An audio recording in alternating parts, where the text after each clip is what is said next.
On this episode of Narcissist Apocalypse, we talk with an abuse survivor named Freda. And Freda was married to an entitled abuser. It's a story of facades, fraud, infidelity, and forensic accounting.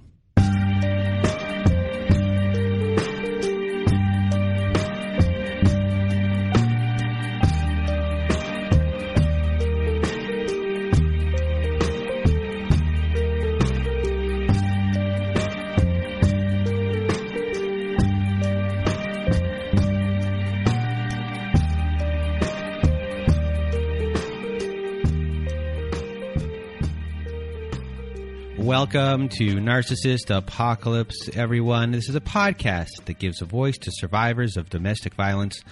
I am Brandon Chadwick, but my friends call me Chad, and thanks for tuning in to this episode.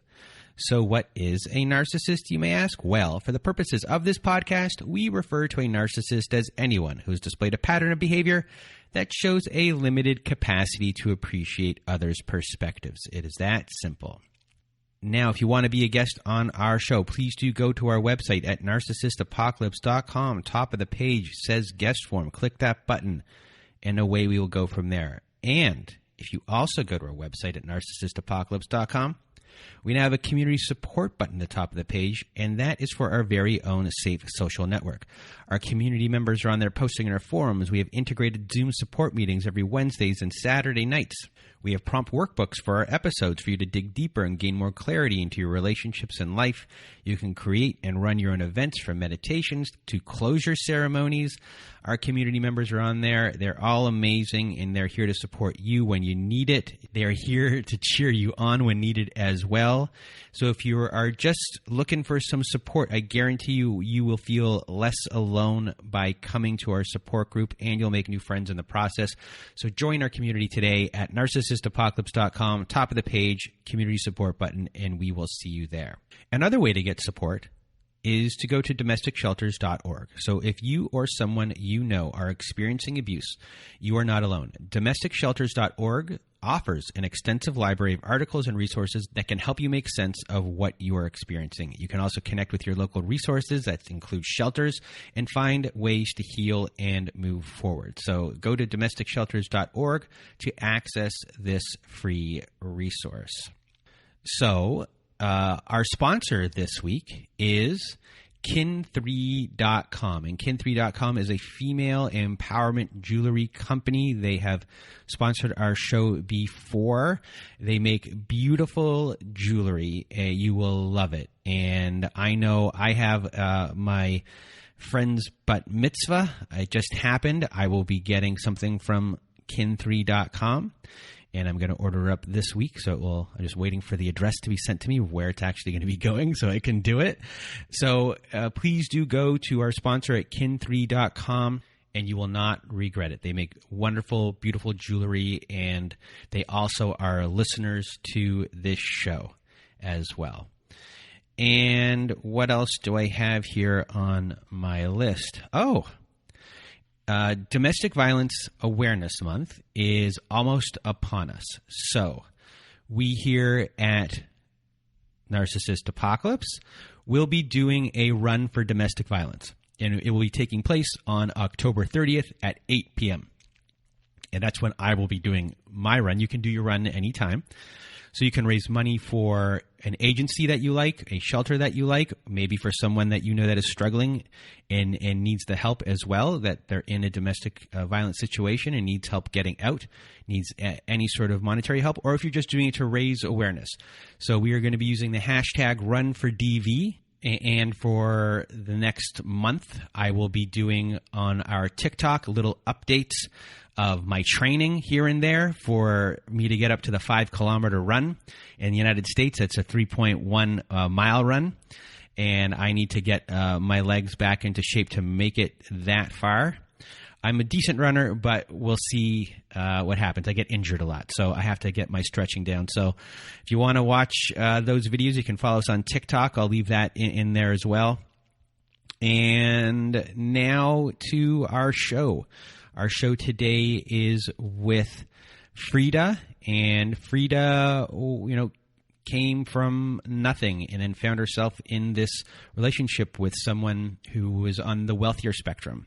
A lot of fraud type stuff, a lot of lies, and eventually you'll hear what happened. But it's an interesting story, and thank you for Freda. There's also a big trigger warning. This episode does discuss physical violence. And so a big thank you to Freda, especially when I had to do an emergency call to get this done quickly. So thank you to her. And now, without further ado, here is my episode with Freda.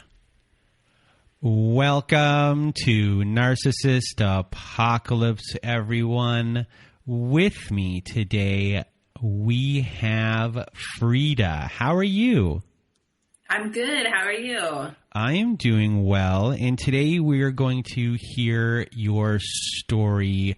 And you were in a marriage which eventually became, a lot of financial abuse and hiding of money and things along those lines in the aftermath as the fight ensued. So this is a story that is all too common. Freda, I almost said your real name there. So Freda, thank you for being here today and sharing your story. And now, without further ado, the floor is now yours. Great. Thank you so much. And thank you for letting me have this opportunity to share. I just want to thank the other women who have shared, because their stories have really, they've been therapy for me in my healing that is still going on almost 4 years later after this marriage. But the only place to start is in my childhood. And, I was raised by a narcissist mother. As a kid, she, I'll start from when I was born. She said she was on heroin, and immediately found out when she was pregnant with me that she kicked heroin. And I've never known who my father was. I've had a lot of stories about him. I think conveniently for her, she made him die in her stories, but she has siblings who knew of her life then too, and I've heard different stories. So I've just decided that I don't know who my biological father is and what that story is like. And I spent some time in foster care, between, baby to age 6 years old. She had a son during that time. And I had a brother, so he too was in foster care with me. We were always together. I don't really remember much from foster care. I do the glimpses, kind of flash memories. They are traumatic, what I can remember, but I don't have a storyline, I guess, in my head. It's flashes of pictures. And when we were taken into foster care, I never saw my mom. And I learned later that she was in a rehabilitation center and for drug use. And she didn't come to see us. And my aunt is actually the one who went to the parenting classes and filed for custody of us and got us out.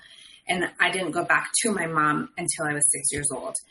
Same with my brother. At that time, she met a man who she married and is my stepdad and my adoptive father. He adopted me and he raised me, but with her. And life, he is a good man. He's a simple man. And I think that he did the best that he could in, being married to her, and he had his own children too. So it was a blended family of a lot of drama, a lot of chaos. My mom never got clean necessarily. It was always one thing or another. It was drinking mostly. That was mostly my whole life, her drinking. She was very emotionally and at times physically, but definitely emotionally and psychologically abusive during my childhood, especially as I became a teenager. I was the only girl. They ended up having a son together, and so it's a lot of boys and me. And she would always tell me, I never wanted a daughter. I always wanted 8 sons. Somehow I ended up with you. So almost from the beginning, I was made to feel like I wasn't good enough, I guess. I wasn't wanted, even though I didn't ask to be born, but I wasn't wanted. I was a burden. We lived in Oregon at the time, and I lived in a very small town, very, very small town, less than 2,000 people, farm town. Education wasn't really encouraged. It was, finish high school and get a job, or whatever you do, get out of my hair once you're done.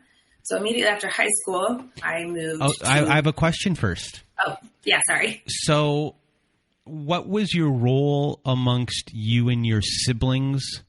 Did you and your siblings get along? Were you pitted against each other? And or did you have like a good bond, at least with your biological full brother?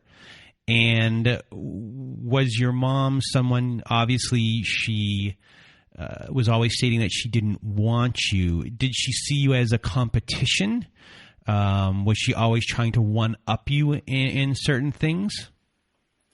Right. These are great questions. And I think I was kind of speeding through my childhood because it's, that's not the main story. Yes. So we were all pitted against each other. To her, it was like a game or a soap opera, especially the step siblings. She just really dogged on them and made us believe that they were, that your dad loves them more. And, lots of nasty comments, or ideas that she would put in our head of where we stood with them. I was definitely, because I was the oldest and the girl, I was meant to grow up real fast. I was a mother role, especially when she was drinking. That never stopped. And if she wasn't drinking, it was religion. So we were, or both. So we were raised in the church and with very strict rules as they applied to her. So, if it came to honoring our mother, whether the request was not normal, religion was held over our head. Going to hell was held over our head. If we weren't good girls and boys, for our drunken mother. I was typically what you consider typically a pretty girl, I guess. But she was very promiscuous, even with my dad. She had actually left my dad my stepdad who adopted me. She left him a couple times. Once social media kind of got going, not like Facebook and MySpace and stuff weren't around just yet, but like chat rooms and that kind of thing were. And she started chatting with like her high school sweetheart, and she had an affair with him. And there had been men at the house a couple of times that she said were just her friends when my dad would be working. But she would kind of make fun of me in front of these people, like my body, like, oh, all 16-year-old girls, unless they're twigs, are kind of baby fat, right? You're kind of growing into this body. So I right away got hips and a butt and kind of just this curvy kind of Jessica Rabbit figure, a little early. And she used that to say that I was overweight. Boys don't like girls that are kind of chubby. When I look back on pictures of myself, it was nowhere near chubby. And, she would make me get up at like 5:36 in the morning and ride my bike, saying, you're gaining a little bit too much weight. Meanwhile, my siblings are sleeping in. She's hungover half the time, but I'm out on a bike ride for over an hour because she thinks my body's getting too thick. So there was a lot of body image stuff like that, and because of her own insecurities, but I didn't know that at the time. I was just a teenager. I also, in high school, it was like by my junior or senior year, was developing really bad stomach problems, like anxiety type stomach problems, vomiting and like irritable bowel kind of things. And I kept going in for tests. And I remember doctors and nurses would pull me away and they would say, "Is everything safe at home?" And I'm currently finishing up my nursing degree. And now I know that IBS is most often, especially in young people, triggered by stress or trauma.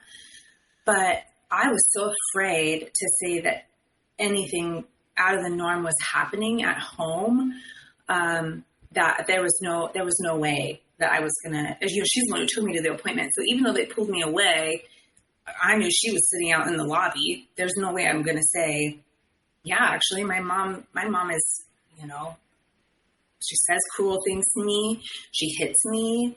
In 2003, July 3rd, 2003, I'll never forget it. She came home so drunk, and I had forgotten to feed my youngest brother, who was 10 at the time. He could have very well made a peanut butter and jelly sandwich, but I'd forgotten to feed him dinner because I fell asleep on the couch. And she came home and literally beat the living hell out of me, punching me in the face. She slammed the back of my head into like one of those coat hooks that, you hang behind the door or whatever, the metal hook. Mm-hmm. She just grabbed my face and she slammed my head into it. And I still to this day have like an osteoma cut type of scar in my skull that I can feel. And that same day too, I had real long hair. I wore my hair really long. I have thick hair too. She always made comments about my hair because she has very thin, wispy hair. And I had, I have thick hair. And I was wearing a ponytail and she yanked me up by my ponytail and she's like, "You and this fucking hair," and grabs scissors to chop off my ponytail. And that is the only moment that I pushed back. I was not going to let her cut my hair. And it was just chaotic, but I had managed to grab the phone and call 911, but she smacked it out of my hand. And I didn't know that it had actually dialed and that the officer could hear everything. And at the time it was a cordless phone, so it wasn't a cell phone. And there was maybe 10 minutes later a knock at the door and I was taken out of the home. But again, I grew up in a small farm town. And so the officer said to me, it wasn't very sophisticated. The officer said to me, "Look, you're 17 years old. You're going to be 18 in 6 months. You can either stick this out for 6 months. You can go to foster care for 6 months, which I know you don't want to do, or you can emancipate yourself. But either way, it's 6 more months with her and you can go." And I was taken back next day and I was grounded for God knows the whole summer because I didn't, it was my fault that the cops showed up and then I embarrassed her. So you said that was one of the first times you fought back or pushed back. Mm-hmm. So is it also fair to say that you did not have a voice in a way, that you were too afraid to speak up a lot of the time and you self-silenced yourself a lot? 100%. And I am 35. So that has carried into the last 3 years of my life, honestly. And I have often been accused of giving this silent treatment, which is passive aggressive, right? I'm not, in my mind, I'm not punishing somebody with silence. It's that I have not been allowed to say I'm angry or say, "Hey, when this happened, I was upset by that." So I retreat inside and process my feelings and put them away where they need to go. And that takes me a while. And then once it's done, I can come out and pretend like I'm fine. I'm done. I've moved on. There's no reason to make a big deal out of this anymore. So yes, I learned that very young too with her. I had tried a few times, like, "Mom, you punched me in the face. Well, if you hadn't done this, that would," so it was always put back in my face as to why I deserved, she would often say, God, I almost said my own name. God, Freda, you're such a victim. You love to play the victim. There's no victims in this life. So, I learned young that my feelings didn't matter. So right here, you're 18 years old, you're leaving the home, you don't feel like your feelings matter. It's very difficult for you to discuss how you're feeling with other people. So it's not easy for you to speak up, especially if someone is going to be angry at you, is going to be raging at you. You don't feel like you're good enough. You've been dealing with competition type behavior your whole life. So obviously with all these things, you feel probably like you have to be something or earn someone's love instead of just being who you are. And I have one question, I guess, before we continue. As far as belief systems go, were you religious, and did you have specific religious beliefs that are part of your story? Yes. So thank you for coming back to that. So because I grew up such strict religious, I grew up Assembly of God, and like with speaking of tongues and laying on of hands and stuff that's kind of scary to a young person. It's kind of scary to an older person, but it's very much, if you wanted to legitimize having sex, you needed to do that, or living together, you needed to do that by getting married. And as a woman in this community, we were to get married right away and serve our husbands. We were to be subordinate, and that's how I was raised, even though that's not the way that my home operated behind closed doors. My mom was very much she wore the pants. It was the idea. It was the umbrella of our belief system, though, is that women grow up, they get married, they have kids, and they serve their husbands. So that was my mentality. And that's also another reason why education wasn't really pushed very hard, is because ultimately I wasn't going to need it. I was going to serve my husband and be taken care of. I was also very, very poor, having a mother who drank. Even though my dad worked, and he worked nights, I grew up, on the wrong side of town, kind of a thing. And that's why I had a job so young, was to kind of supplement. Like if I wanted school clothes, I was buying them for myself. And the only way to do that was to have a job. I also had to pay my mom for laundry detergent, the use of the washer, electricity, like part of the electricity for use of turning on the lights. Meanwhile, my brothers they still don't work hardly. So in a lot of ways, I'm kind of grateful because it was a motivator to get out and never come back. And I knew the only way to do that was through work, through working and saving whatever money I could. But that religious aspect of it, that religious upbringing, that foundation, that fundamental foundation that was built, that stayed with me for a very long time. And it is the reason that I married my narc. And so I moved to Portland, Oregon, and that to me was the big city. And if anyone's been there, it's a lovely city, but it's probably on the smaller end of metropolis type of things going on, at least at that time. Certainly New York, LA, Phoenix, those kind of places are a little more sophisticated than Portland. But to me, that was big time. And I got a job right away, and I was living with another girlfriend there. And it was probably, I was there 6 months maybe. I dated a couple boys here and there. Again, I'm only 19 years old. So I'm not dating with any sort of guidance either. They're just like, if they're interested in me, then I give it a shot, but nothing serious. There was this one guy who turns out to be my narc. He kept coming into my office because we did payroll for his company.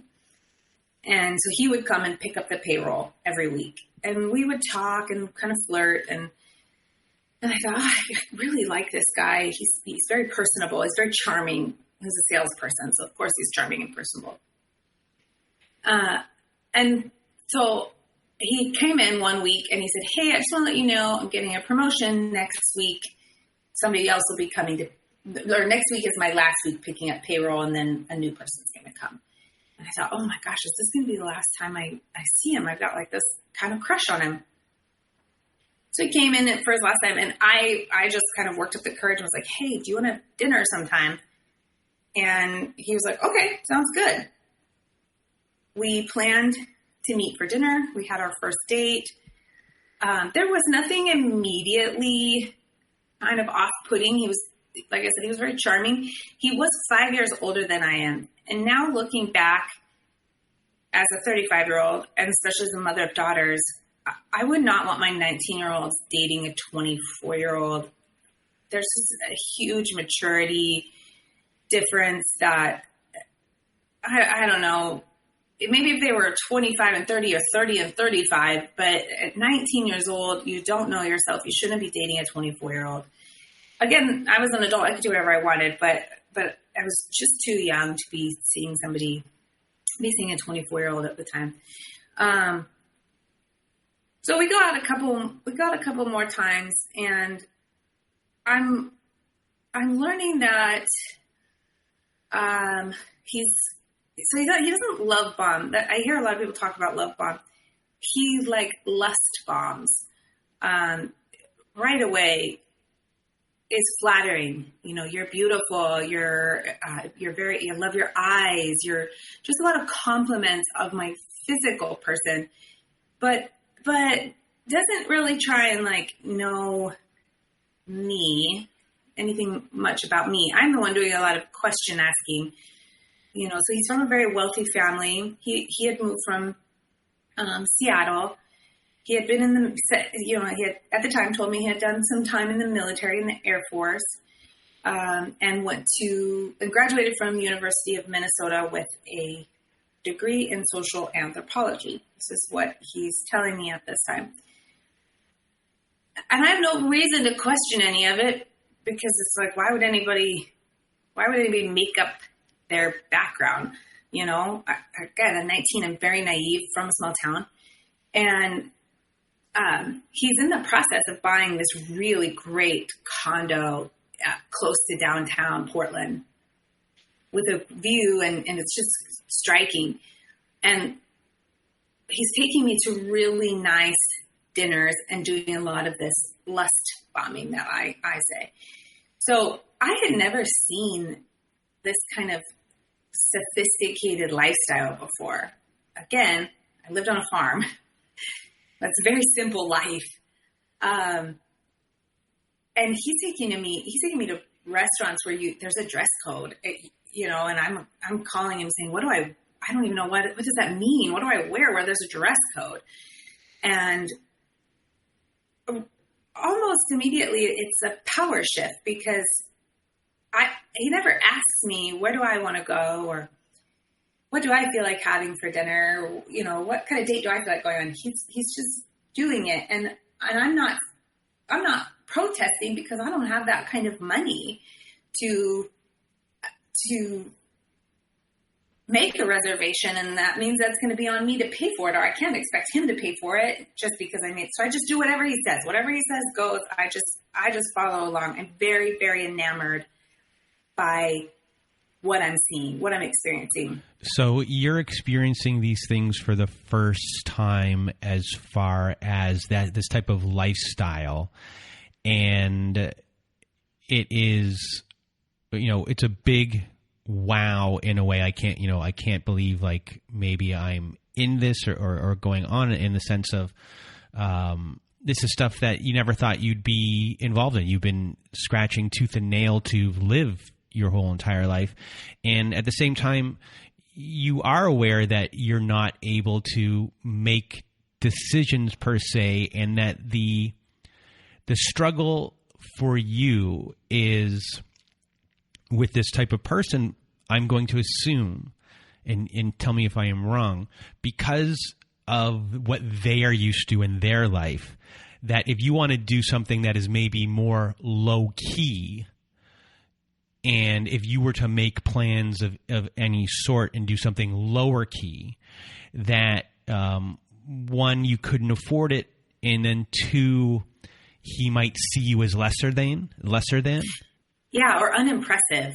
You know, simple, very simple. And you did not want to risk that, because right now this is everyone's dream in a sense, especially if you're coming from a poor background. That like, oh my God, Prince Charming has just walked through the door.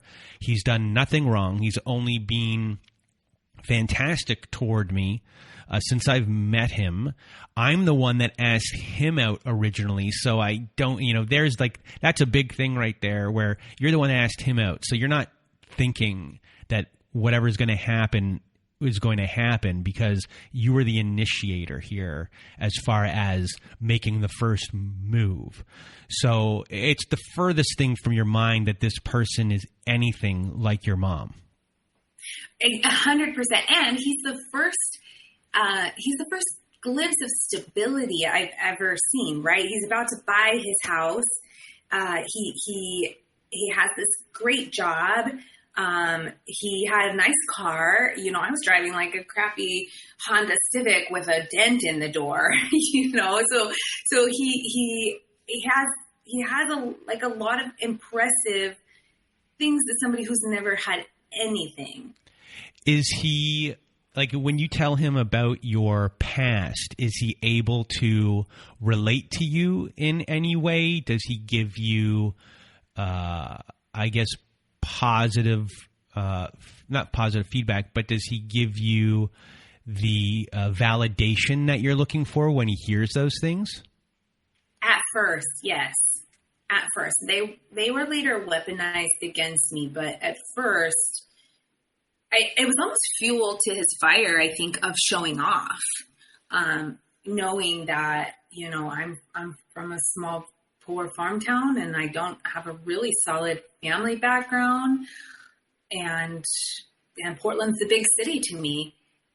Yeah, I think it played right into what I now know as his own fragile ego, but it was making him feel like the big man, larger than life. Yeah, like you are, for this type of person, he's looking for someone like you. Mm-hmm. Oh yeah, to just be enamored and in awe of what he does. And his family is very, very, very wealthy. His dad worked directly for another software computer company that isn't Apple. And that guy's still alive and buying a lot of property. I don't know if I'm allowed to say his name, and going through a horrible divorce in the media right now. So his dad worked directly for him in Washington, like they're from Seattle. So his family, they had multiple homes throughout the country. They lived very, I don't know, if I can compare it to something else, it's almost like watching the Kardashians. To me, the way they lived is unattainable to the regular person. Your jaw drops at the sight of their homes, or you hear where they've been. And his mom would wear like $40,000 in diamonds as her everyday jewelry. That was no big deal. That wasn't her going out jewelry. That was her going to Costco jewelry. Still shopped at Costco, though. Yeah, for sure. They were still pretty, even though the story is not a great story, there's still a lot of good things that I learned, and learning finances from them was really impactful in my life. And there was still nuggets of wisdom that I use today, about, staying out of debt and not living beyond your means, and, limiting credit card use. So there were a lot of wise things that I learned from my narc's dad, and his parents. And yeah, even though they had this grand life, they still shopped at Costco. And if Costco is listening, we would love to have you as a sponsor on the show. For sure. Rich, poor, it doesn't matter. Everyone uses Costco. Shop there now. That's true. That is the truth. Yes. So, yeah, I'm very charmed at this point. And there are a couple things that are kind of coming up, but I am ignoring them because I think this is how the rich are. He was very nasty to wait staff. And I had always heard my whole life, run from somebody who's nasty to the waiters and waitresses. But he was rich, so I thought, well, maybe this is how the rich treat, maybe this is expected in the industry. You come to these nice restaurants and you have rich clientele, and sometimes they are snotty because they have the money to be snotty. But I did say something one time after leaving because I was just so embarrassed because he was always worse to the women, always worse to the women, waitresses than waiters. And I said, I don't know why you feel like you need to treat them like that. And that was the first time I had realized I shouldn't talk back, because right away it was he just sort of snapped, and he hadn't done that before. And it's like, what do you know about ordering from these kind of restaurants? What do you know about dealing with these kind of people? And I, right away, I'm not, at the time, I wasn't really somebody who spoke up if corrected. I just sort of retreated inside, and I just didn't say anything after that. And I never brought it up again, but it always disgusted me. So I guess how long until you were, officially hooked in where, this was a hook, line, and sinker, I'm in? Was there an event that happened? And then did this, obviously you're talking here about the stuff that's going on at the restaurants. It's not specifically done to you. And I guess my question would be like, does devaluation start on you before you're hooked in, or does it happen, I guess, after? And I know that's two different questions. No, it is after. Yeah. More for me, I'm just going along with whatever dates he has planned. He's calling the shots. I don't ever call him either. He's the one who calls me. But this is probably, we're about, I don't know, maybe 3 or 4 weeks into dating. And that's when I say that about the waitress or waiter. I kind of can't remember now. It's been so long. But when I was hooked was my birthday was approaching as we were newly dating. And he planned a beach getaway or a coast getaway. We don't call it the beach in Oregon. It's called the coast, for my birthday, for a birthday weekend. And we're driving up there. One, I'm not allowed to pick the music. That was like right away, implied. So I'm not allowed to mess with the radio or pick the music, but it's done in like a kind of a flirty way. So I just sort of, to me, it's like, well, that's weird, but I don't make a big deal about it. And it's about an hour drive to the coast from Portland. And we stay in a cute little bed and breakfast. And I noticed that he smells like cigarette smoke. And I had specifically said, I don't date guys who smoke. It's disgusting. I don't. And he was like, yeah, it's totally gross. But his hand smelled like cigarette smoke. And I commented on it and said, I said something, like, why do your hands smell like cigarettes? Oh, my roommate, because he's living in an apartment as the condo was in escrow. My roommate smokes, and I was sitting out on the patio with him before I came to pick you up to drive out here.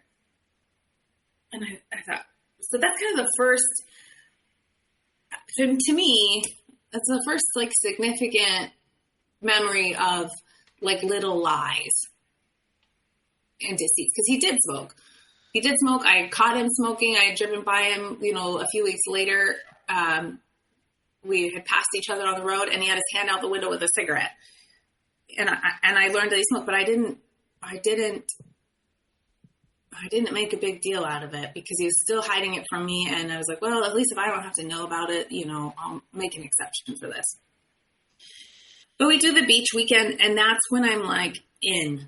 I'm like, this guy, he takes me on. Oh, another thing he did too during this beach trip is we went and looked at open houses. He goes, hey, you want to look at open houses with me? Even though my house is in escrow, do you want to look at open houses? And I was like, oh, okay. And the little girl in me, or not even a little girl, the girl that grew up with religion, which is also, he said that he too was raised religiously. And his parents they did practice like a Christian-based faith, but I wouldn't say that he participated. But he was definitely well-versed and knew how to use it to his advantage. But we would look at open houses, and he would say little things like, gosh, imagine if we bought this beach house and look at this yard. So I don't know if there's a word for it, but he did a lot of like painting the picture of a we idea, of a us, of a future. Yeah, so he was future faking. He was creating a future that you would both want. Yeah. And again, growing up knowing that I needed to get married and be a wife in order to be legitimized in society, that right away was like, oh my gosh, this is wonderful.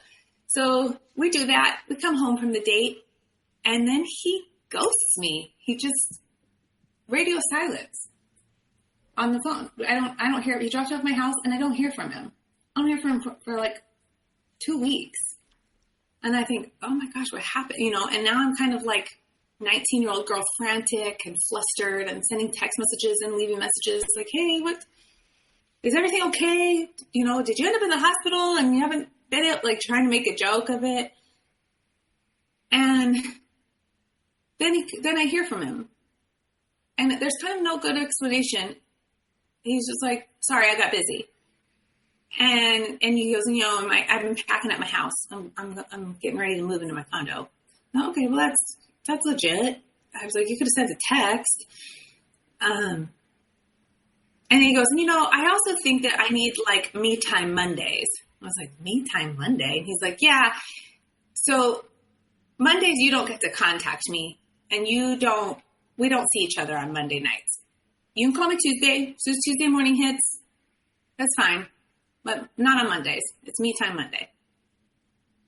I have never heard anything like that, but okay, sure. So this is like, 3 or 4 weeks into dating and 2 weeks of ghosting. So it's about 6 weeks. And he needs me time Mondays. We're just getting to know each other. My idea of like a new couple is that they just can't get enough of each other, and they want to spend every moment together. Your brain is kind of like addicted to your new relationship for a while.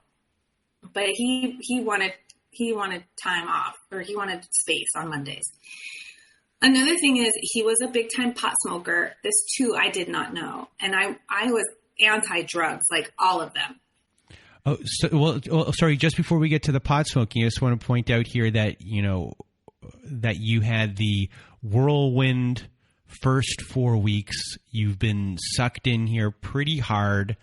Then he does the silent treatment on you, contacts you again, starts setting controlling type of commands as far as when you can see him, when you cannot see him, and you take him back. So here he is testing your boundary fence as far as what you will deal with and what you won't deal with. And he's been successful in creating a silent treatment of 2 weeks and then giving his demand of when he wants to see you and it's accepted. So now for him, he's able to move forward knowing he's able to do these things pretty quickly. Right. Yeah, and I'm just too naive to realize this is what's happening. And again, like I said, there was an immediate power shift. Sorry, you're not too naive. You were already had a lot of issues before that were brought in here. That's not to say that every person who goes through this has issues going in, as we've discussed that many times. Sometimes they're created while you're in there. But you feel like stating what you want and your voice doesn't matter, and you don't want to ruin things based upon everything that's already happened in your life. So for you, that boundary right away is gone.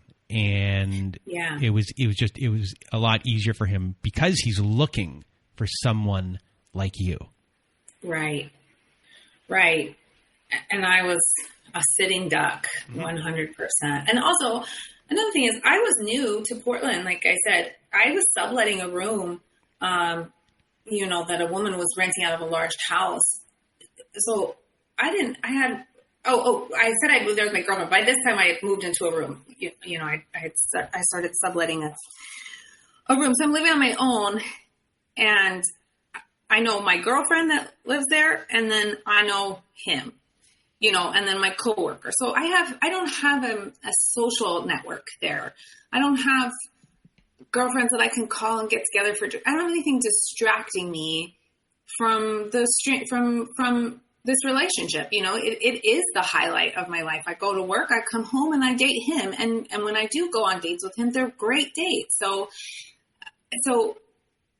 I was lonely and trying to kind of navigate how to make new friends and this new relationship, new job, new place, all of these news. So it was easy to kind of write off his ghosting and his strange Monday request, like, okay, I have no one else. So I've got nothing else going on. If he wants to hang out Tuesday through Sunday, then it's no big deal to me. So back to the marijuana. Oh, right. So I somehow learned that I think he invited me to a Halloween party. That's what it was. And he got high at the party. And I had asked him, I told him kind of right away, I'm like, I don't like drug use of any kind.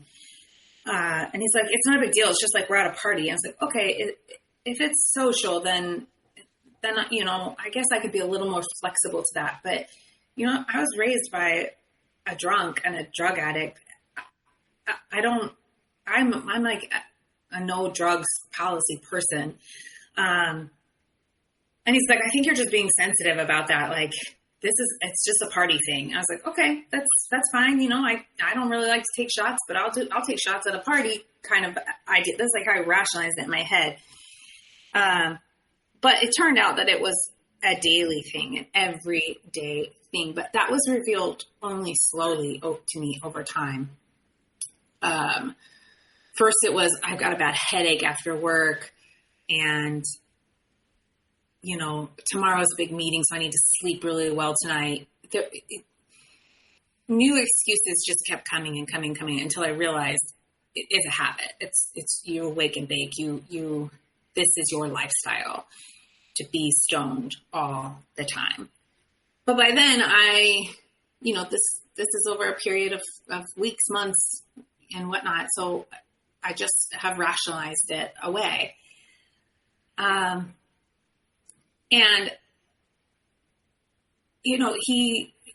now we're together maybe 6 or 7 months, I'm still renting a room, still doing Me Time Monday kind of thing, but something doesn't feel right to me. And so I look at his computer. I was using his computer to write a resume. I was looking for a new job, but I figured I was on there. I'll go through the history. And he's on like 6 different sites chatting with however many women on these sites. And there's one that's like pictures are being exchanged and like it's very sexually graphic. And I am devastated, just devastated, like the whole time. And most of the dates are Monday nights. There's a few like, are we going to meet up tonight? And, I'm just gutted when this happens.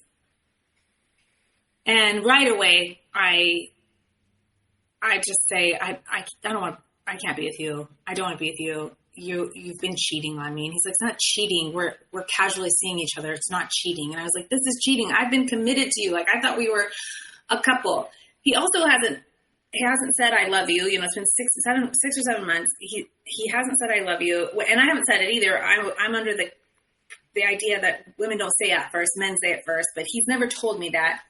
And in his defense, he didn't ever come out and we never, like, what do the young kids call it now? DTR. We never defined the relationship at that time, but we were spending, you know, we were doing everything couples did.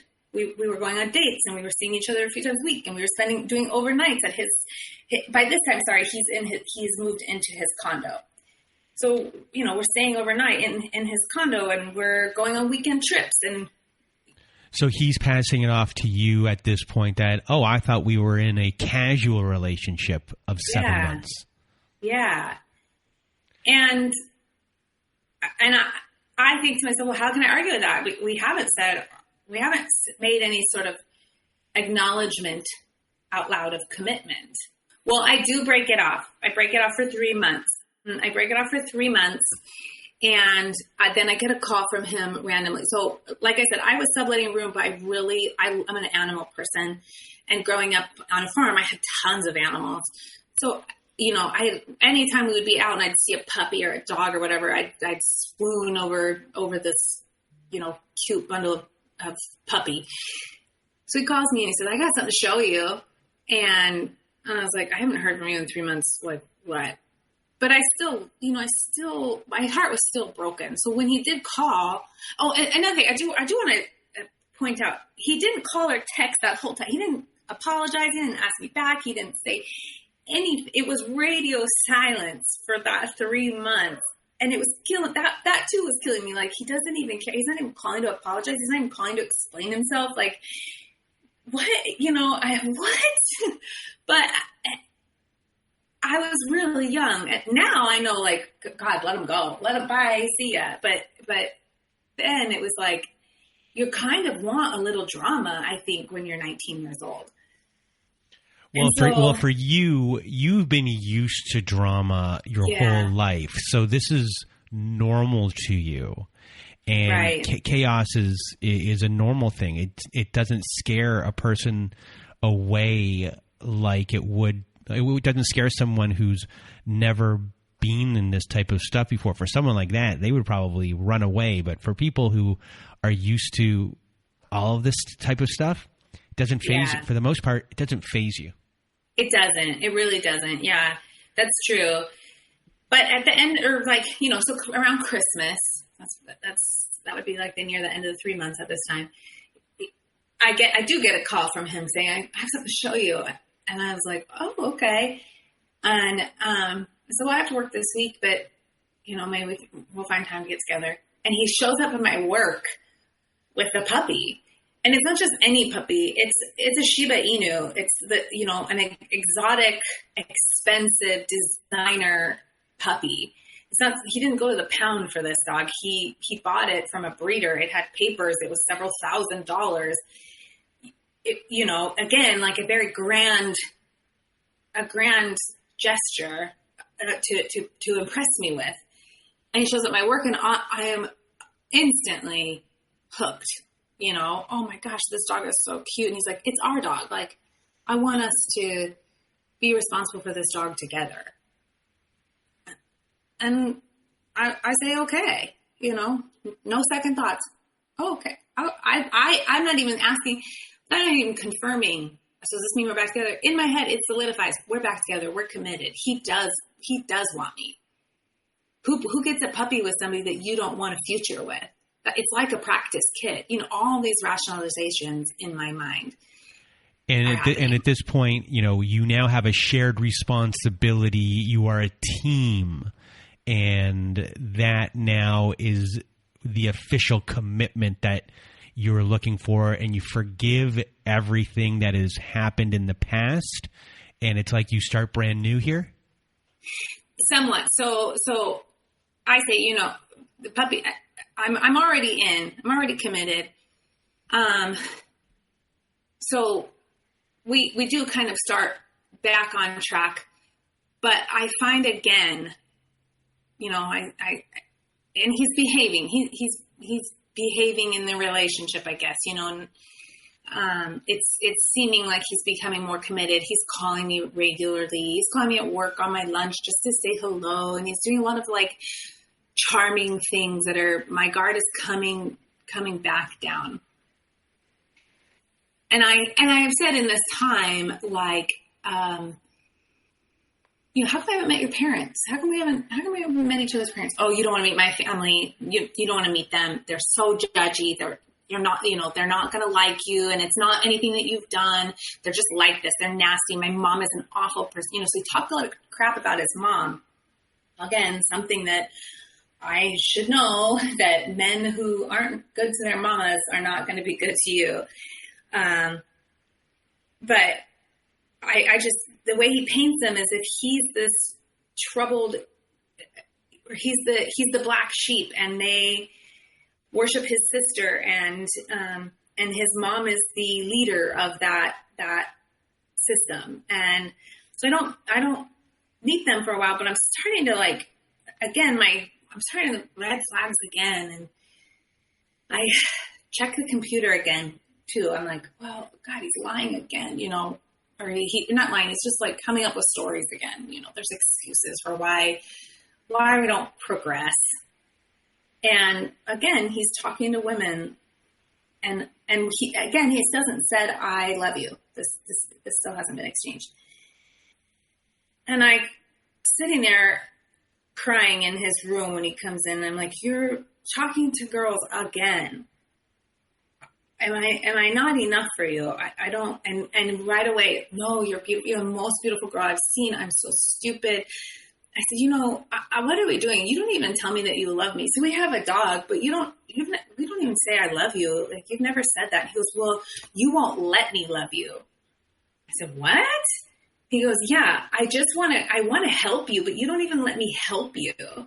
And how can I love somebody that doesn't let me help you? I said, where do I need help at? And I had some medical debt from all of the stomach problems that I had. I had probably close to like $10,000 in medical debt because I didn't have insurance. And I was making like the minimum payment on them at the time. And he's like, you have all this debt and you don't let me help you take care of yourself. So how can I tell somebody I love them if they don't even let me care for them? And I was so twisted up when he said that. He wrote me a check for $10,000 right there. I was bought and paid for right there. I didn't bring up the girl that he was chatting with ever again. I cashed the check, I paid off my debt, and I thought I was the problem. Well, yeah, maybe I am cold and closed off, and that's what's leading him to talk to the other women. Maybe it is me not allowing myself. Maybe I'm trying too hard to be independent when that's not the kind of person he wants to be with. He wants to take care of his woman. So we go on for another year. We move in together, and I am the one who says, you know, so we're 2 years of dating, and a lot of similar kind of weird scenarios happen in this time. And I say, you know, where's this going? Do you see us getting married, or do you see us just doing this? Because if you do, I'm just going to move on with my life. I do want to get married eventually. And if you don't see that happening, then we don't need to. And he's like, are you giving me an ultimatum to marry you? That sounds like an ultimatum. And maybe it was, I don't, in my mind it wasn't, but I could see where maybe somebody might hear like, either marry me or I'm leaving, kind of a thing. And so he proposes relatively soon after that, a huge diamond, you know, something that like is worthy of showing off and feeling like you're top of the world. And I say yes, and we get married, and the four girls I asked to be my bridesmaid protested. Like they had like an intervention, like the month before the wedding's supposed to go down, and said, you can't marry him. They begged me, you cannot marry him. He's all wrong for you. But I was 1 month from the wedding, you know. They said, we can't support this. And the only person that stood with me at the wedding was my sister. I had a panic attack the week of the wedding. I can still see the grout, the mold in the grout of the shower because I had a panic attack in the shower. And to this day, I can still see where my eyes focused on the mold of the grout to try and just bring my brain back to reality, because I was like, this is a bad idea. This is a bad idea. But people are invited and a dress is bought and food is paid for and, the whole shebang. And I went through with it knowing that it was probably the worst decision of my life. And shortly after, without telling me, he quit his job and opened up a music shop. So this is 2008. A music shop being a record store? Sorry, like a instrument, like guitar. He played guitar. So he opens a guitar shop and he, and other instruments and whatnot. But it's 2008. I mean, what's the Guitar Center? The big box store had already kind of taken off by then. But he doesn't discuss it with me like, hey, I'm gonna quit my job and open a guitar center or a guitar store. He just does it. I find out after it's open. And I get a second job because it's like, this is 2008. Like, nobody's buying luxury items. Everybody's trying to salvage what money they have left. But he's like, this is my dream. And I have done this. I've wanted to open a guitar shop my whole life, and I can do it now. And I thought, I remember thinking, like, is he doing this because I have a good job? So I worked for a huge defense company as a project manager, and I had a really great job. And so I was the one paying all of the bills, all of the mortgage, everything, the car payments, all of it, while he's trying to get this business going. It's not bringing in a dime. He's not coming home either. He's like, I have to work. He's working late all the time. And I also find out he's like part of like a underground poker club. So he's going to that every week. And I'm asking why money's not being brought in from the store. And he's like, well, the first 5 years of business are really hard. I'm probably not going to make much money. You're going to work. So I get a second job on the weekends in a furniture store as a salesperson, just trying to supplement the income. So we're not even seeing each other for the first year of our marriage, maybe off and on. There's a lot of like sexual rejection, anytime I'm trying to be intimate with him. He's saying to me, God, you only want sex when we do see each other. And it's like, well, yeah, I mean, I'm working 2 jobs. You're running this music shop and we're newlyweds, but you're making me feel bad because I'm desiring an intimate relationship with my husband. I was very self-motivated to not ever be poor again and to take care of myself. Moving back to my parents' house was never going to be an option, kind of a thing. And so I think he saw me really working hard. I started out as the administrative assistant for this defense company, and I worked for promotion after promotion after promotion and got a really great salary. And I think that's why he agreed to marry me. He was like, okay, yeah, she's stability in his own twisted way, and I let him get away with everything. I'm stability without accountability. It's amazing here how the roles of both of you have been reversed in this sense. And that, you were trying to be, yes and no. You were trying to find stability, and you found stability yourself on your own. And in the process of doing that, this person who is unstable presented themselves as stable, looking for someone who they could impress. And then you became the stable overall in every way. And then they got to still be their unstable self, but now they're going to show it more fully. Yeah. Well, now the mask was off. Yeah, the mask is off. I'm sorry if I'm confusing everyone who's listening by my little analogies here. I don't know if they're making sense. No, it's not confusing. Okay. I'm probably confusing with how I jump around in my story not at all. Bit. Another thing about this music shop is he said his parents gave him $20,000 to start it.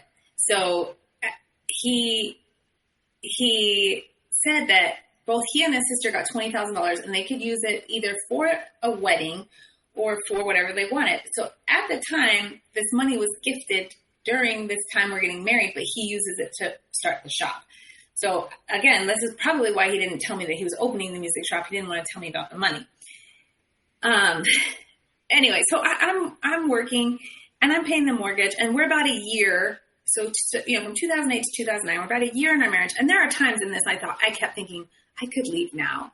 I could get myself a little condo, because 2008, 2009, everybody's foreclosing on their houses and dumping them.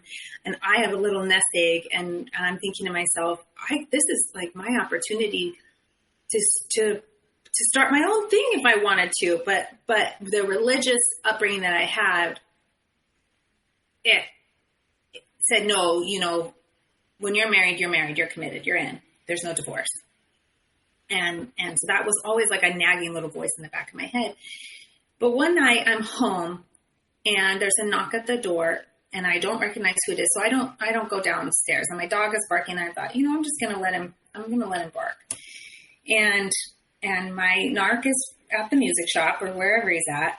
And the person doesn't go away, and they're holding a badge. They keep flashing it at the windows, like a, not like a police badge, like a name tag badge, like a journalist badge or something. So I'm like, okay, he's got some papers in his hand. So I open the door and he serves me with foreclosure papers.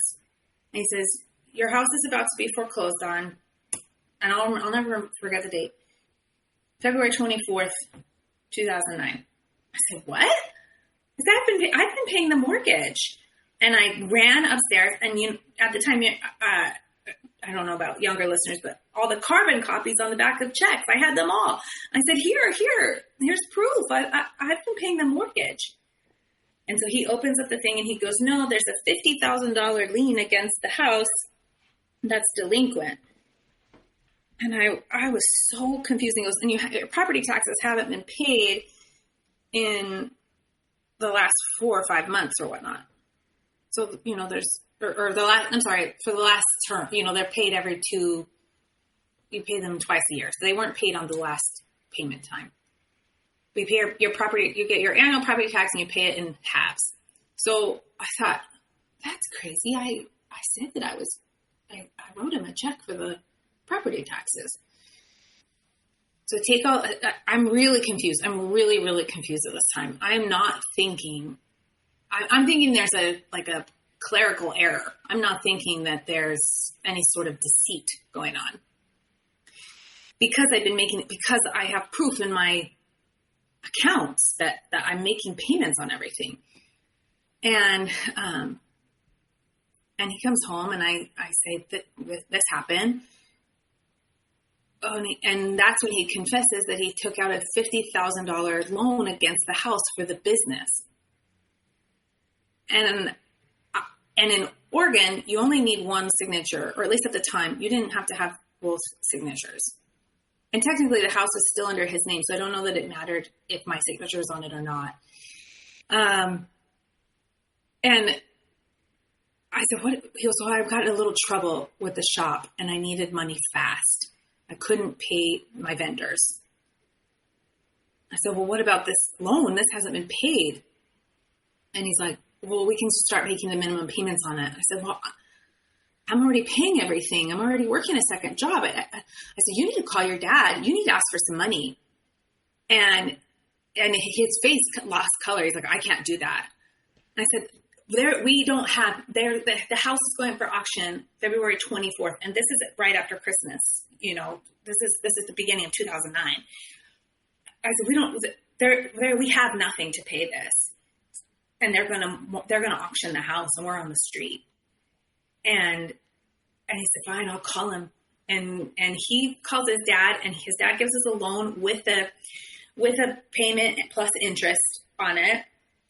It's very small, something that I can pay. And I said, we need a fresh start. You need to shut that shop down. It's not going anywhere. It's time to sell everything off that you can. And we had been talking about moving to Arizona for so long. I said, I think it's time we moved to Arizona. And his parents had a home in Arizona. So it was a kind of an easy transition to come here and stay with them till we could get our own place, kind of a thing. So we did, where he left. So we're gearing up, selling off everything at the shop. I'm kind of applying for like a transfer with my job, everything else. And he leaves for a job that he finds online, and he heads to Arizona 4 months before I do. So this is the start of 2010, and he heads to Arizona, and I'm left to sell the house, which I have no idea how to do. And our agent was saying, hey, there's a couple things that need to be repaired. So I'm left trying to figure out how to repair things. At this time, I'm 21 years old. So I'm a 21-year-old girl trying to figure out how to sell a house and pack up and everything else. And finally, by July of 2010, the house is sold. Fortunately, it was never underwater. We were always good on the and there was a big down payment on the house, but we are left with $1,100. So we're not in the red. All of the debt is paid, and we're left over with $1,100, and that's it. And whatever he's bringing in from his new job. And we drive to Arizona, and we kind of temporarily stay in Tucson for a while before moving to Phoenix. And I'm thinking, all right, this is a new start. We're going to turn this around. We're going to, new place, new everything. You have to be honest with me going forward. You can never do this again, kind of a thing. And I was talking to his mom one day, and she was like, yeah, I thought it was pretty weird that you guys called for that loan, and we had just given him $185,000. And my face literally dropped. Yeah. My face literally dropped. And I said, she looks at me and she goes, oh my God, you didn't know. She could just see it on my face that I didn't know. I said, what? She goes, yeah, we gave you $185,000 for the wedding, or, as a wedding gift and to get your life started. And she goes, I said, he told me you gave him $20,000 to open the shop. She goes, well, yeah, he said he was going to use $20,000 to open the shop, but we gave you $185,000. I said, well, what happened to the other $165? She goes, I have no idea. She goes, when you guys called to ask for the loan to cover the debt, we were both confused. And right then and there, I thought, oh God, oh my God, what else do I not know? Can I make a guess? Yeah. He has a gambling problem. Yes, 100%, yes. And it goes on for a long time. To this day, I think it's still happening. But it's gone. It's all gone. And I say to him, I know about your mom told me this. And then he's pissed at his mom, right? She doesn't mind her goddamn business. She's always been like this. She doesn't know what she's talking about. She doesn't need to say things like this to you. And I was like, this is not your mom. Your mom is not the enemy here. You're the one who chose not to say anything about this gift. And you're the one who chose to make it disappear somehow. And he said, well, why don't we go to counseling? So this is our first round in counseling. And we go to a Christian counselor. And by this time, we have moved into a little house in Phoenix. And, oh, by the way, we can't buy again. For whatever reason, we can't buy a house again. And he's saying it's my fault because I don't have a solid job yet. Because I was just like working temporary jobs. Again, it's 2010, so things are rough. And I say, okay, well, I guess maybe it is. I said, but you're a veteran, so have you ever used your VA loan? And he said, well, no, but maybe we can do that. And, maybe we can look into that after you get your job. So we rent a little house in Phoenix, and we start counseling too, after I find out about this 185.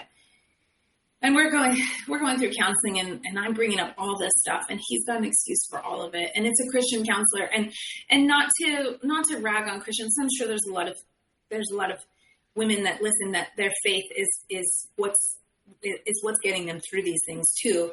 For me, it was weaponized against me. It was not my place to ask about money. It was not my. I'm the wife. I should be serving and honoring my husband by serving him. And this Christian counselor really sold that bullshit, honestly. So I have one question. Was he overly religious, or did he know that your religious background would play into things, so he specifically wanted to go see the religious counselor instead of a regular therapist, non-religious? He knew that I had a lot of religious guilt, but he wasn't. I had asked him to go to church with me on the weekend, on Sundays, and he was like, "No, that's not for me." So he was never a participant, but he did, like I said, he grew up in a Christian family, so he did know the Bible, and he did know his verses, and he did know what worked in his favor as far as Christian standards go. So he knew. He played along in the belief that I was supposed to be subordinate to him, that he was the head of our household or the leader of our family. He was very good at that. So him picking this religious counselor was very strategic. And at the time I was on board because I was still guided, I guess, in my religious beliefs. It was still something that I fell back on. Even though I wasn't major practicing, I didn't read my Bible daily. It wasn't like that, but it was still just part of my foundation. So you go to this religious counselor, everything goes pretty much in his favor. You stay within the relationship, and then eventually you to have children together. So when you that's where the counselor comes into play, because in that time, I said I wanted a divorce. I told him right then and there. So we're 3 years married by this time, 2.5 years married, 3 years married. I say, I can't do this. You lie. There's so much money missing. I don't know what else you're lying about. I want a divorce. And he said, you will go to hell if you divorce me. And the Christian counselor wrapped that up a little more sweetly, but basically concurred. Yeah, it's a righteous woman does not leave her husband. And you soon after make the decision to have children. The counselor, we get into about 6 months of, this is why another reason I don't really care for Christian counselors, because I think the solution is having sex with your husband. This makes everything right when a woman sexes up her husband. We come to the end of the counseling, and the counselor says, now we get to the point where we reintroduce intimacy in the relationship. And I think that this would be really beneficial for you guys to do a date night and be intimate with one another. And so I'm thinking this is my duty. I'm still resentful. I'm still not trusting a word that comes out of his mouth. I'm still having all these doubts, but I'm also plagued with my religious voice in my head, and I say, okay, yeah, maybe you're right. Maybe I've been withholding sex, and that's just driving this resentment between us too. And so we have sex that night. I hadn't been on birth control either, because we'd been in counseling for 6 months, not having sex. I never really liked birth control. It makes you kind of feel like garbage. And I get pregnant that night. Now, I remember in the morning, waking up in the morning thinking, oh God, I'm pregnant. I know it. And sure enough, pregnant with my first child. And it's my first daughter. And I just think, okay, well, maybe this will get it together, right? He'll get it together, and now it's time to be a dad and a family man and be committed. So during my pregnancy, he gets this really great job. And we're making a lot of money. And I mean, I'm talking, you know, $10,000-$15,000 a month in our take home, you know? So he goes into business with, or he's working for this company, and there's like a side, one of their clients says, hey, we need this, but we can't get it. There's nobody who does this, who recruits and kind of wrangles linemen, like power linemen. We have this huge contractor in Calgary, Canada, and they need linemen. And I guess there are not enough in Calgary.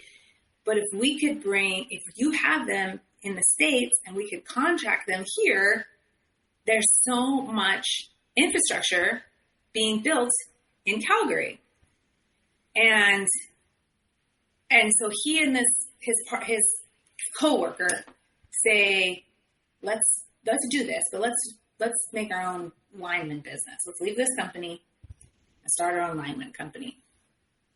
And this guy, this business partner, I remember he was telling me this. I said, you know, if you want to do this, because this was his client who said it. I said, why don't you just do this on your own? You don't need this guy.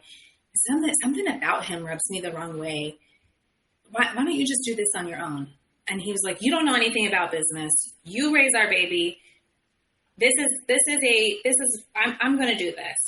So they break up, they make their own company, and they take this contract in Calgary.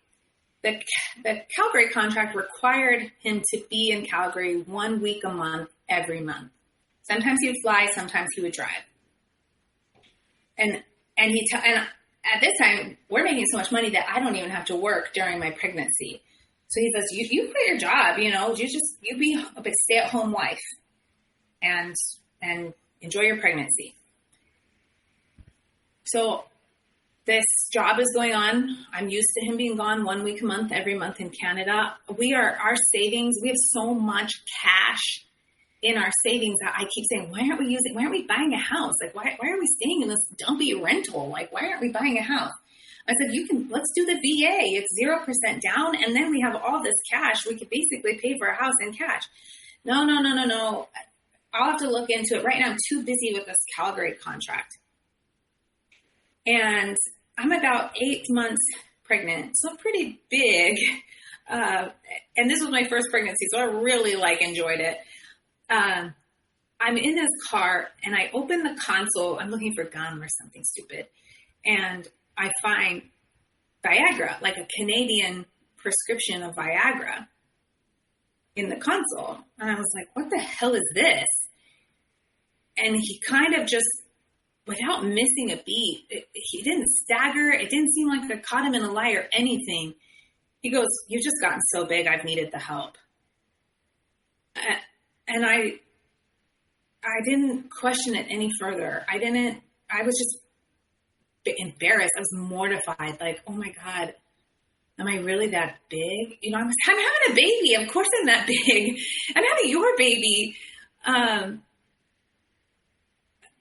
But I didn't immediately go, oh, there's somebody in Canada. Obviously he's seeing somebody in Canada. I just took his word for it that I was not attractive enough at that time. And again, throughout our whole relationship, he doesn't love bomb. He lust bomb. So it's always about how he always gave me a lot of gifts as far as sexy dresses and high heels. And, you know, I slowly started to look like a Barbie doll. So for him to say, you are too big, I need erectile dysfunction help, that was a huge wound. It was a huge wound. So we had our baby, and I never brought it up again. I never said anything again. We had our baby, and he's drinking a lot at this point too. I'd even said to him one night, why are you drinking so much? And he's just like, this contract, Canada just has me so busy. I'm stressed. And I was like, I don't think drinking is the solution. But you know, what do you know? You're not running a business. I told you, you're in charge of raising our family. You worry about you. I'll worry about me and the business and the money. And he's still going to poker clubs too. But he told me they were just for points. You know, like I told you when we were chatting before recording, I often said to myself, "God, you're such a stupid girl after the divorce. How could you have been so stupid?" My thing is, I was honest in the relationship all the time. You know, like I was earnest in being his wife and partner. And, you know, if I wanted a $500 purse, I didn't just buy that. I would go to him and say, "Hey, I'd like this purse. I you know, do you care if I get it?" You know, I was always leading with honesty because I thought that's what you did. So I would why wouldn't I assume that he too is in this partnership? Why would I assume that he would just lie about playing for point? I mean, I guess granted, you know, after all the other money mysteries, I should have stopped believing he was doing anything in earnest. But we had finished counseling, you know, so I thought he's a changed man, and he was always good after counseling too, you know. I just wondered why. I never questioned whether or not he's playing poker for points because I am where I say I'm going to be. You know, if I'm at Nordstrom, I say I was at Nordstrom for the day. I have no reason to lie about it. So I kind of thought he played in the same realm as I did, but no, you know, he probably wasn't playing for points. More than likely not. Anyway, so we have our baby, and I'm nursing. And when you are breastfeeding a child, you are burning so many calories. You are starving. You're starving. You just feel hungry. Worse than when you're pregnant. You're so hungry. And he came marching out of his home office one day, and he's just like, "You eat too much. You've gotten way too fat." I'm probably 4 weeks postpartum. I mean, barely have, and I had a C-section too, so I couldn't even walk. I couldn't stand fully upright from the C-section. And you're not supposed to do anything until after 6 weeks postpartum. So I get online and I look for like a mom baby exercise group and find one, and I start it right away. And while I'm nursing, before I have a doctor's okay to even exercise, and he's very happy about this. "Oh, I'm so glad you found this exercise program." But like I said, he's drinking a lot, so he's putting on a lot of weight. But I'm the one with a body problem, according to him. In the long run, that exercise group became my way out in a roundabout way. But I'll get to that. So, within having your first child, because you have two, mm-hmm. Are there changing tactics that happen in between to keep you around until, you know, the beginning of the end and then the end of your relationship? And, you know, within that time, are there any major events that happen, or is it a lot of more of the same as far as how you're being devalued, him cheating and, you know, making excuses and you forgive, or you, you know, being manipulated into taking those excuses? I guess, what is your biggest struggle within that time before it all eventually crumbles? Right. Well, I guess the biggest struggle is honesty. Like, he's still never honest, but he's bringing in so much money, and I don't work. So now I don't work, and I don't have a formal education. So I'm kind of trapped. It's not like I can rescue myself from anything. So I put up with a lot of stuff. We move into a much bigger house in a fancy suburb, but we're renting again. And I can't, you know, I'm like, again, there's an excuse about the VA loan. And there we have our second child, our second daughter. And on Father's Day, we get served with a lawsuit, a $7 million lawsuit from this business partner. And we go through that lawsuit for 4 years. And they are saying that he defrauded the company, They're saying that he stole clients and misappropriated funds, but he's denying all of this. You know, at the time I was driving a Range Rover, and it was taken by the court. It was seized. And I was like, what? You know, I was just like, this house of cards was crumbling. But in that time, you know, he does placate me a lot with gifts. And again, growing up with nothing, they did. I was totally, I was shallow enough to be bought off all the time. I'd catch him in a lie. I'd catch him chatting with a girl. I'd catch him talking to a bartender from, you know, some sleazy place online or whatnot. And I would have a new handbag. I would have new shoes. I would have rims put on my Range Rover. You know, like there was always something to shut me up in that time. But then we're served with this lawsuit and assets are frozen. We have to move out of the big fancy house into another small, dumpy rental. And going through that lawsuit, he's drinking and drinking and drinking all the time. Like he would just drink himself silly on the couch and pass out on the couch. We weren't sharing a bed. We weren't sharing a room. If he wasn't sleeping on the couch, he was in the guest room. So we were no longer sleeping together. He was becoming more verbally nasty. I don't necessarily want to say abusive because he wasn't like calling me names or anything. It was just like I could do no right, you know. Dinner wasn't cooked right, or I wasn't formally educated, so I couldn't understand. Also during this time, I had when the money was really coming in before the lawsuit, I had asked if I could go to nursing school.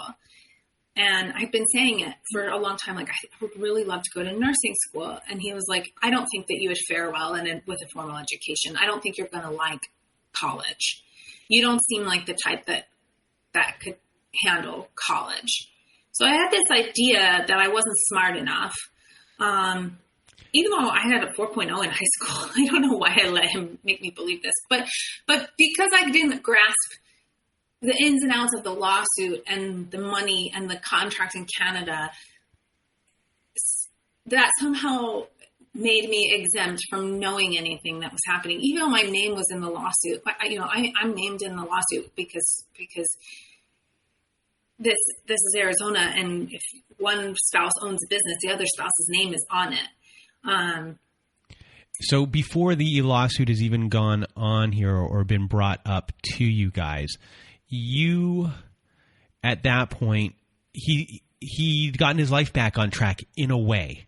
In a way. In a sense of like, okay, this guy wasn't here to exploit me and, you know, do nothing, et cetera, while I was being the breadwinner. He really does have these skills. He really is that maybe the guy that I met originally.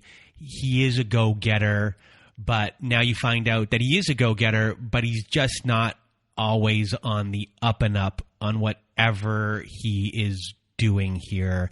And again, whatever he touches, for the most part, if you just give it enough time, he'll have it implode on him. Yes. Perfect way of describing that. Yeah. He just, he doesn't do anything honestly, but I don't find out until it's too late, you know, or until there's collateral damage everywhere, you know, until I'm named in a $7 million lawsuit. Which at that point has to be devastating, because you've lived a life in the sense of, you know, you clawed your way to get where you were in all aspects of things, and to find yourself, oh my God, I owe X amount of dollars on my house that's not being paid. I'm not the one that did that. All of a sudden I'm on the hook for it. Now my husband, yes, I've been living a nicer lifestyle because of what's been coming in, but all of a sudden I'm on a lawsuit for $7 million. Yes. I just wanted to live a normal life. Yes. And the money and lifestyle in that time, you know, he was still a creep during that time, but the money and lifestyle were, like I said, placating me. Like, it was enough to be distracted by, and to, you know, we took a nanny to Hawaii on a vacation. You know, it was it was enough to still be like, you know what, my life, some people have it worse, and I'll put up with his, you know, his garbage, his bad attitude, his whatever. So you're on the lawsuit, and again now your life is thrown up in the air. You're back, you're 4 people living in a smaller place, and I guess what happens from there?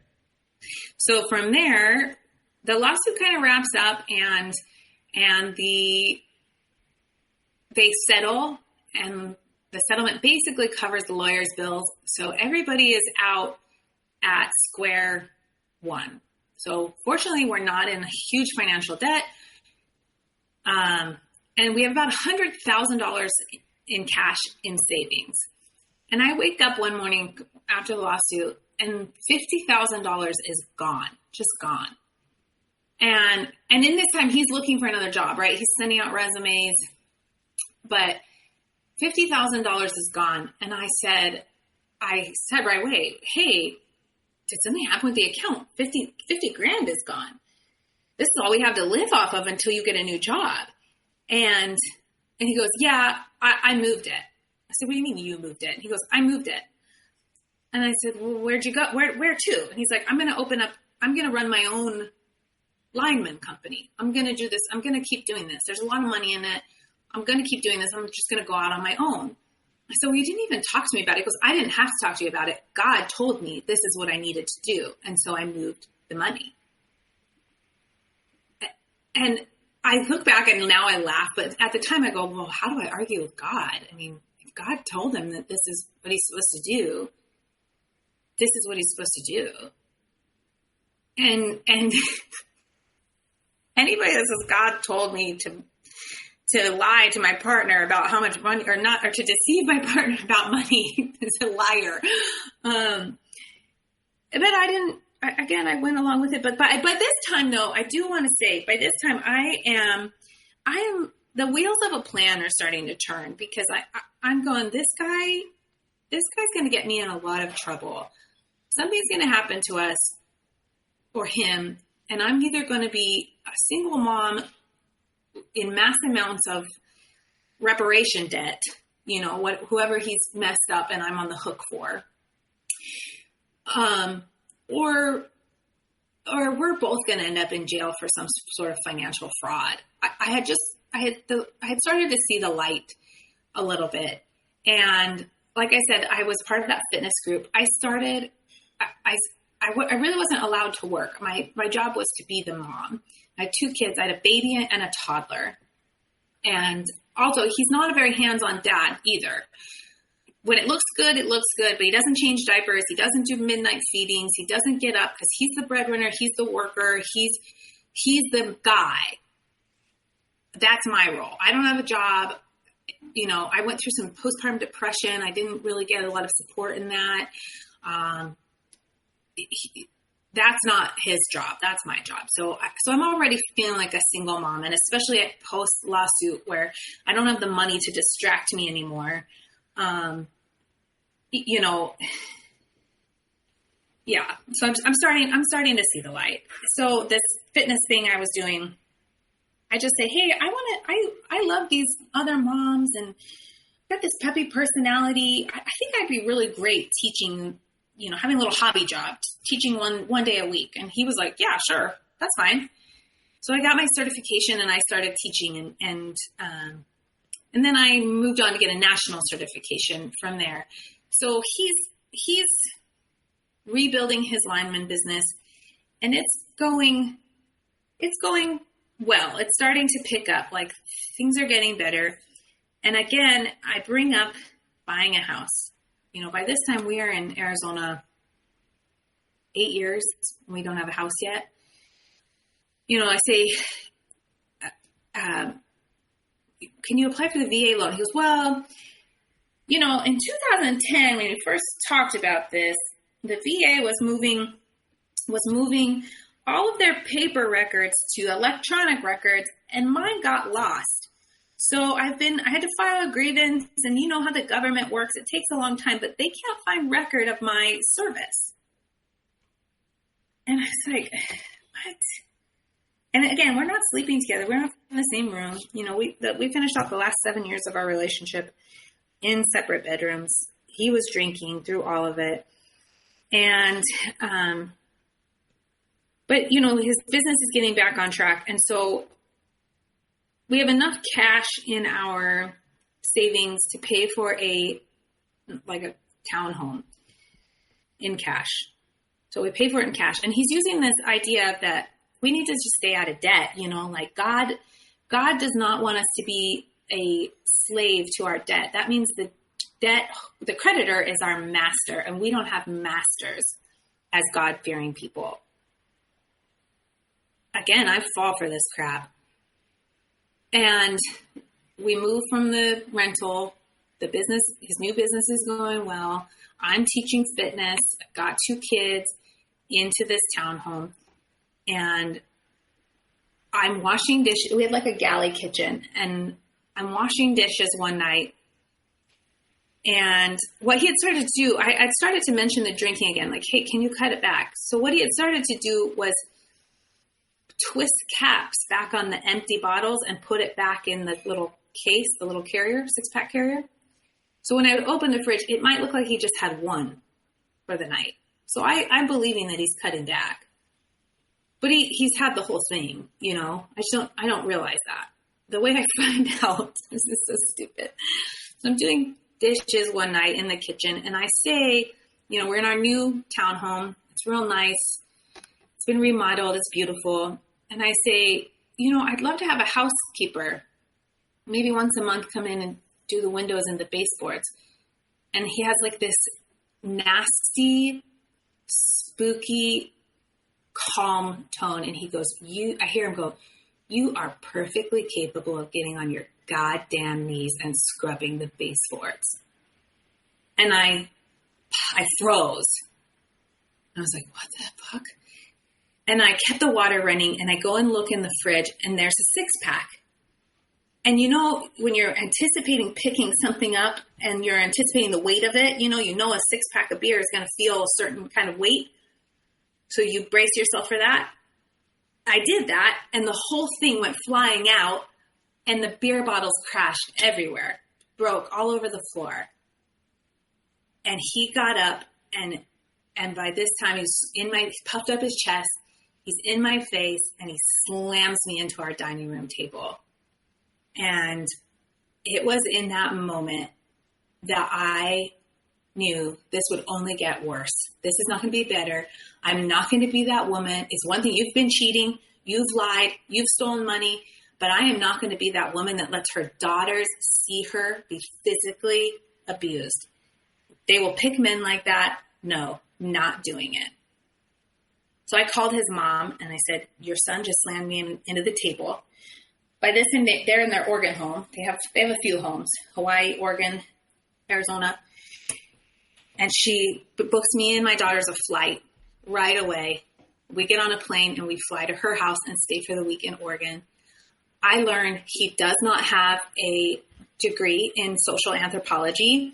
And what a good topic to say that. Nobody knows what that is. You know, nobody's going to go, if you say I have a degree in psychology, you could be like, oh, so do you, what do you think of Erickson's life, whatever. There's stuff that like the lay person knows about certain fields. But social anthropology, you go, oh, okay. So yeah, doesn't have a degree, never went to University of Minnesota. He went to a community college somewhere nearby, got an associate's of science in something. His parents don't know if he actually finished the military. They know he went into the Air Force because they visited him on base in Germany. But all of a sudden he was home and saying he was going to school in Minnesota after 4 years. So they don't know if he was honorably discharged or not. And I still don't. I know I can use the Freedom of Information Act and write to the Air Force and ask, but I don't really care that much, honestly. He lies, but that might explain why the whole VA story never worked out. His parents were just sort of like, they too couldn't believe the things I was being told. that I said that he had told me, because I had told them, like, he made me believe that they, weren't very nice people, but that had never been my experience with them. They were very generous to me and the girls. And his mom pulled me aside and she said, I think you're a good mom. And she goes, I refer to you as my daughter-in-law, not my daughter-in-law. She goes, I think you need to leave him. She gave me her blessing, and they're, like I said, they're staunch Christians who don't really believe that. But she's like, I told them about the pot. I told them about the drinking. My former father-in-law said, addiction is like an affair. You're sneaking behind someone's back. You have a relationship that you can't get enough of. And he goes, in the Bible, it says you can leave under for two reasons, and infidelity is one of them. He's like, I would call somebody's relationship with drugs and alcohol a relationship, and infidelity. So I went back home. I flew back after a week, and I knew it was going to take some time. By this time I started working for a gym, teaching fitness classes for them. And I went to my boss and said, I need a different position, or I need more stability. I got a secret credit card so that I could get a lawyer. And I started the process of divorcing him, which was terrifying. It was absolutely terrifying, because at first I thought, I'm going to play nice. If I play nice, then he'll play nice. But you can only play nice with nice people.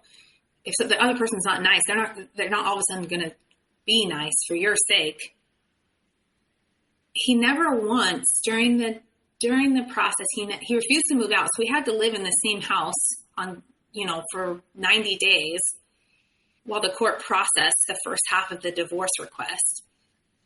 So that was just a nightmare in and of itself. He was going through my emails. I didn't know this. He had accessed them he had already accessed them earlier through a different computer in the house, which I didn't know he had. So he was monitoring my emails, and somehow he always knew where I was too during that time. So I don't know if he was using some sort of tracking device on my car, or if he had just, I'm not like a tech person, so I don't know if he did something with my phone to where he could track it, because anything I looked at on my phone was also showing up on my search history in my computer, which I didn't know they linked like that. So he would see, like, anytime I would read divorce forums or look for advice, he knew everything that I was doing, and I didn't know how. A mutual friend of ours, a couple friend, the husband came to me, and, I guess he had been blabbing to this guy, like, on drunken nights if they'd go out or whatnot. And at one point, the husband got so upset at the way that he was behaving that he came to tell me, like, he knows everything you're doing. He knows you're a lawyer. He knows you have a lawyer. He knows you have, he knows you've been working on getting a new job. He knows that you've looked at custody, like the custody stipulations that Arizona requires. He knows everything. And I remember we're living in the same house. I was sick. I remember throwing up because I was terrified of what was going to happen. And one final thing the husband told me was, he goes, and this was the nail on the coffin for me. Because I had kind of gone back and forth, like, do I tear up my family? Do I just put up with this? My daughter's 5. Do I just do 13 more years? And he said, he's also questioning the paternity of your youngest child. And my heart broke. And not even because he tried to smear me in thinking that, trying to make people think I had an affair or whatnot, but because that's your daughter, and that's your daughter. Why would you use her in your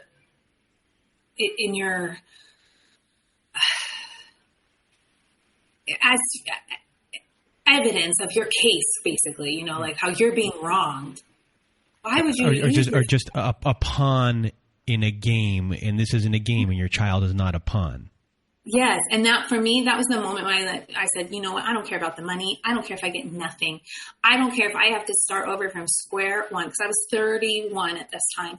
I don't care if I have to do all of it all over again. If he can sink this low, what will he do? What will these girls turn out to be like? What kind of men will they choose to be their men? And that was enough for me. That was enough. I called the lawyer the minute I was done with my meeting with this mutual friend. I called and I said, file it. Try. Let's see what we can get. Let's do what we can. And that's when he said, you know, you should hire a forensic accountant, because we had a business bank account that I knew about that had $350,000 cash. And my lawyer said, take half of that cash. That's yours, but you need to take it now. So I called Wells Fargo, and they said, your name's no longer on the account. I said, what? Yeah, your name is no longer on this account. You no longer have access to this money. And it was $350,000 was magically gone. So he was always one step ahead of me in this, because I don't think maliciously. I don't lead maliciously. Like I said, I was hoping to play nice, and I was thinking, well, I'm the mother of his children. He's not going to let me starve, or I have a right to this money, but not if he moved it, and not if he moved it before I officially filed. Then it doesn't look like anything. It looks like a business transaction. It doesn't look like you're moving funds. So he moved it. I'm guessing he moved it to his dad's account or something, or opened a new account with it. I'm not sure. So that went missing. And then the forensic accountant told me that the taxes, the business taxes hadn't been paid for the last 5 years. And I was terrified. That's tax fraud. That's jail time. My name is on this business. I called a meeting with him, with my ex, or my narc, and I said, you have not, but let me back up, actually. For the last 5 years, you know, I'm working this little fitness gig, and every tax season he's going, hey, where's your 1099? Where's your W-2? I'm off to see the CPA. So I was always handing him my documents over, and he was acting out this part of going to do the taxes every year. Why bother? You know, but I would say, oh, it's tax season, blah, blah, blah. And again, I guess I felt like afterward, I'm like, you're such a stupid girl. I have to sign, you know, when we file taxes, I have to sign. So I don't know why I wasn't thinking that I should be signing. Like, I'm not seeing these papers ready to be filed every season to sign, but I just am assuming that he's taking care of it, that he knows more than I do. I'm not smart enough to, you know, I've been made to believe that I'm not smart enough to make important business decisions, especially financial ones. So I don't say, I don't look into it. I don't question it, but they hadn't been filed. The last 5 years of his news business had not been filed. And that's when he was ready to negotiate in the divorce, because he didn't want me to call the IRS. And we wrote out, my lawyer and everything, and his lawyer drafted out a form that said, like, I had nothing, I didn't know about this. He's going to make an effort to contact, because if you do call the IRS and you say, hey, I've made a mistake, they work with you. What you don't want is the IRS coming for you. But if you call them proactively and say, I've messed up. So it was put in legal writing that he would do that. He would contact the IRS. He would start working out a payment plan with them. And it was solely his responsibility, and that he would pay me alimony.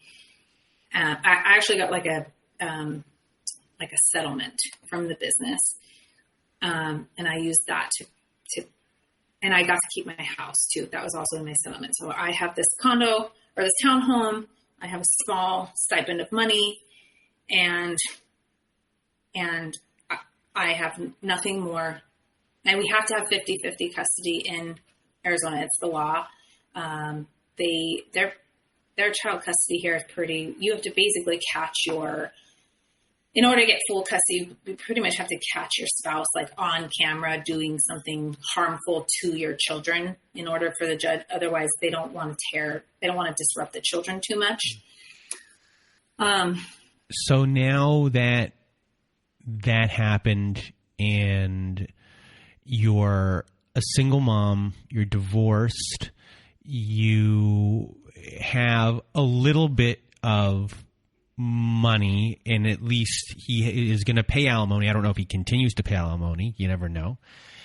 Where did you begin as far as what just happened to me? What was I dealing with? Who was this person? Who do I trust again? And the whole healing process of everything. And as far as his family goes, I assume that they're still involved with the grandchildren and you have a decent relationship with them. Right. So I have no contact with his family. Okay. Unfortunately. So his mom did pass during this divorce. She passed of ovarian cancer in the middle of this divorce. And he did try and use that. And it was like, my mom is dying. But I thought, well, whether his mom's dead or his mom's alive, he's still going to be this way. But his sister had contacted me, and we had always had a nice relationship. And she said, I'm sorry that this has happened, but we want to see those girls, and we still have him in our life. And for the peace, we have to choose him in an effort to see the girls. And I said, well, I would never not let you see the girls. And she goes, no, I'm not saying that. She goes, but he's still in our life, and we don't want him to interfere with that either. They didn't want him to manipulate them with the girls, use the girls to manipulate them. She said, so we have to cut off contact with you, and we wish there's no hard feelings. We understand what happened, but we have to choose my brother. And that's where things have left with his family. As far as that goes, it took me a while to heal. It took me a while to stop blaming myself. Like I said, I called myself a stupid girl, God, every day. I had a solid group of girlfriends, and I moved one of my girlfriends into my house. Actually, I've known her for 10 years, and my girls love her. And I just said, I just can't. You can do whatever you want. We don't have to be traditional roommates where we're like, making plans. Our weekends are revolving around one another. I just don't like the quiet of my house. I don't like sitting in the quiet, because then I think and I ruminate, and it gets very dark for me. And so she was a huge blessing of just having her in my house. I also signed up for nursing school almost the minute the ink on my divorce was dry. And that kept me very busy and very distracted. And I'm at the tail end of it. And the funny thing is, and I'm not even trying to be braggy, but I'm doing very well. I have a high GPA. I made the dean's list. Like all of these things that like I was meant to believe about myself as far as like not being smart enough to handle real life. Nursing school is no joke. It is brutal. And I'm at the top of my class, so I just allowed him to let me believe too many falsities about myself. But the healing process took a long time. I tried dating for a while, or I was casually dating, and I had committed to not being in a relationship. I was like, I don't want to, but I had never really dated. I met him at 19. I'm like, I'm just going to have fun. I'm going to go out with, if somebody, that online dating was like a new thing, that wasn't around when I was dating. So I was like, I'm going to give this a try. And I would basically say yes to anybody who was like, do you want to have dinner? I'd be like, yeah, that sounds great. You're not really my type, but I don't care. Let's have a good time. I found though, that three out of some of these guys I dated that I fell kind of hard for were exactly my ex. And they were leading with, God, you're sexy and you're beautiful and I love your body, and you're, leading with a lot of lust bombing again. And I realized that's a problem with me. I have to take accountability for what I'm allowing, and I'm allowing myself to be distracted by that. And those three guys that did that were exactly like my narc, exactly. And I realized I'm picking him all over again. And so I kind of took a break. I was like, I'm going to spend time with myself, with my daughters, my girlfriends. I went on a few girls' trips. And by the time that I was ready to like start dating for real, again, I picked somebody completely different. In fact, I no-showed to the first date. And because I was like, this guy is not even, he was good looking. It wasn't that. It was just like, he just seems a little boring. He's outdoorsy and very safe. Turns out he's like the love of my life. We got engaged over the summer, and he's wonderful and totally different and doesn't love bomb and is honest and comes from a very nice family. But the thing I found, and I have explained this to some girlfriends, is I had to learn how to be in this healthy relationship. And I still have triggers. And there are times when the most innocent thing that he does, I'm wondering what the underlying motivation is for it. And I'll say, he'll say something to me and I'll be like, well, what's the catch? And he's like, what do you mean? There's no catch. What are you talking about? I realize that's like it's old wounds for me, that I am always suspect that he's up to no good. And he's not, but I just have a lot of walls up even still. And he's very patient with that, and loving and very good to my girls. So there's hope on the other side, but it took probably about 2.5 years of forgiving myself and learning what not even role, just like what vulnerabilities I allowed people to hone in on. And if you had words of wisdom or advice for others that are going through the same thing, what would it be? To get out. The minute you're wondering if you should get out, get out. The minute you're wondering if you should record your conversations because these people are saying you said X, Y, and Z and you didn't, or you have caught them red-handed and they're making you feel like you're the one with the problem, and there's just that seed in the back of your brain that's saying something's not right. Something isn't right. It's not right. Listen to that. For whatever reason, we decide to ignore our intuitions. Even the smartest of us, women, if the person is charming enough, we ignore our intuition, and we cannot do that. Well, Freda, I first want to say, that you are smart, number one. I know you are feeling that you could have made better decisions and that you don't feel smart for the decisions that you made, not just from our conversation here, but from when we spoke before and even in our email. And you were with someone here who didn't want you to see the truth, and they were always hiding stuff. And you, the only fault that you have is that you're a trustworthy person, and you want to believe, and you had these religious beliefs that were carrying you through here as well. So you didn't do anything wrong. This person you were with, when you just told your story here from beginning to end, and they are up to no good at every turn of their life. And their job when it came to you was to always try and hide things, omit things, lie, and for you to not to see what's going on. And yes, you did spend 15 years of your life there, but that was their job of what they were trying to do every day. I mean, this person made it a point of, I'm going to go to the accountant's office today. I need your stuff. There was all these little things going on to make you think that normal stuff was going on in between the crazy stuff.